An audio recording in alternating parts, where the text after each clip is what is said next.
Bonjour à tous, donc dans cette vidéo je vais te montrer comment fonctionne le tempomat et puis après comment fonctionne le Speedtronic.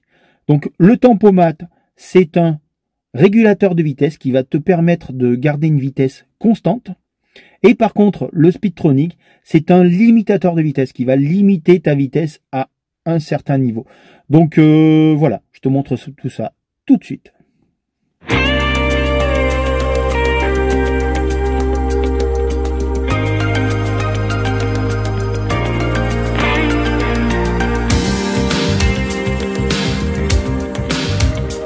Voilà comment fonctionne tout d'abord le tempomat. Eh ben, le tempomat est actif uniquement quand tu n'as pas la petite lumière LIM qui est allumée. Donc ça veut dire que le tempomat peut fonctionner.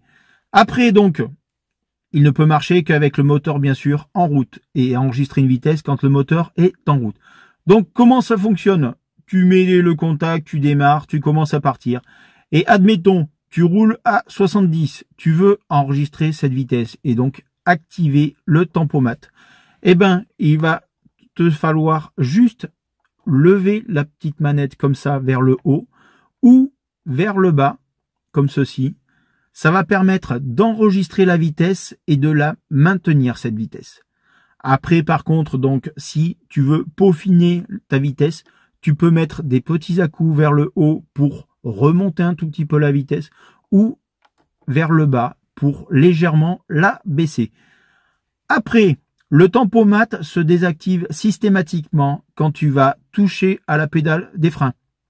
Tu appuies sur l'embrayage pendant plus de 4 secondes et va se désactiver, si tu veux le faire toi directement, hop, quand tu repousses la manette vers l'avant. Tu la repousses comme ça, hop, ça suffit à le désactiver. Et par contre, du coup, quand tu veux le réactiver, tu auras juste à tirer la manette vers toi. Donc, voilà comment fonctionne le tempomat. Donc, c'est un régulateur de vitesse qui va maintenir ta vitesse. Donc, par contre, bien sûr, eh ben, si tu es dans une descente, voilà, ça n'agit que sur le moteur. Ça ne va pas agir sur les freins. Donc, si tu es en descente, ça va peut-être augmenter ta vitesse. Mais par contre, voilà, il n'y aura pas d'accélération au-delà de cette vitesse-là, tant qu'il est en place. Donc voilà, c'est une fonction qui est très pratique pour pouvoir l'utiliser sur l'autoroute, parce que voilà, tu actives le tempomat et puis tu roules, admettons, à 130.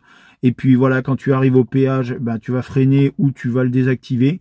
Et puis après, hop, tu repars après avoir passé le péage, hop, tu le réactives et hop, c'est reparti. Donc ça, c'est vraiment quelque chose de très sympa à utiliser. Donc principalement, moi je trouve sur l'autoroute. Donc après, pour le Speedtronic, donc là, ça va être le limitateur de vitesse. Et ben pour le mettre en route, donc il faudra bien sûr que tu aies le moteur en route. Tu appuies sur la petite manette ici. Donc hop, tu vas voir le petit voyant LIM qui va s'allumer. Et du coup, là, il n'est pas encore actif parce qu'il faut que le petit voyant LIM soit allumé aussi. Donc, pour l'activer, hop, tu tires vers toi et tu vois que le voyant LIM est allumé. Donc, moi, la dernière fois, j'avais enregistré 70 et donc, voilà, il reste à 70. Après, donc, tu as juste à baisser, hop, ça fait baisser de 10 km à chaque fois, hop, et pour monter, pareil, ça monte de 10. Tu peux monter de 1 km/h à chaque fois en le tirant vers toi. Tu vois, tu appuies une fois, 1, 2, 3, 4 km/h. Hop, et quand tu redescends, ça remet à l'arrondi. Donc là, on est à 75. Si tu descends, hop, ça le met à 70. Tu vois, je le remets à 75. Et là, si je appuie sur le haut, ça va le mettre à 80. Donc voilà un petit peu le fonctionnement du limitateur de vitesse. Par contre, je t'informe aussi, c'est pareil que le tempomat, quand tu vas être, admettons, réglé à 80, le limitateur va uniquement agir sur le moteur. Il ne va pas toucher du tout au frein. Donc il se peut très bien que voilà, tu sois en mode accélération, tu aies réglé ta vitesse à 80 et que lors d'une descente, et ben s'il y a suffisamment de pente, tu vas prendre quand même de la vitesse. Il faut savoir aussi, parce que je l'ai essayé ça, donc j'avais réglé à 80 et puis voilà, avec une forte descente, et ben la voiture est montée quand même jusqu'à 100. Et arrivé à 100, et ben j'ai eu un petit bip, tu sais, comme quand il y a un problème, admettons, au niveau du toit, quand il y a quelque chose qui ne va pas, tu as le petit bip bip bip bip, et ben là il va s'activer pour te signaler, voilà, que tu as est déjà 20 km/h au-dessus de la limitation que tu lui as donnée. Donc voilà, pour info, pour le Speedtronic. Donc voilà, le Speedtronic, moi je trouve que c'est hyper intéressant si tu fais des petits trajets en ville pour éviter de te faire flasher au radar à 50 parce que c'est très bête et ça coûte quand même assez cher. Donc voilà, tu règles à 50. Par contre, donc le limitateur est en fonction, donc marche super bien.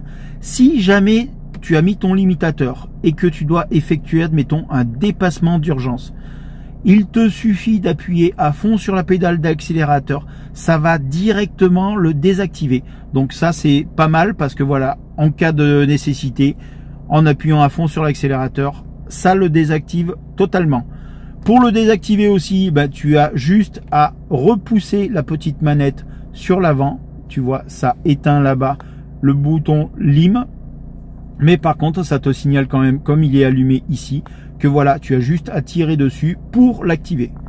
Et sinon, si tu veux qu'il soit totalement inactif et revenir au tempomat, et ben hop, tu fais attention que le bouton lime soit éteint.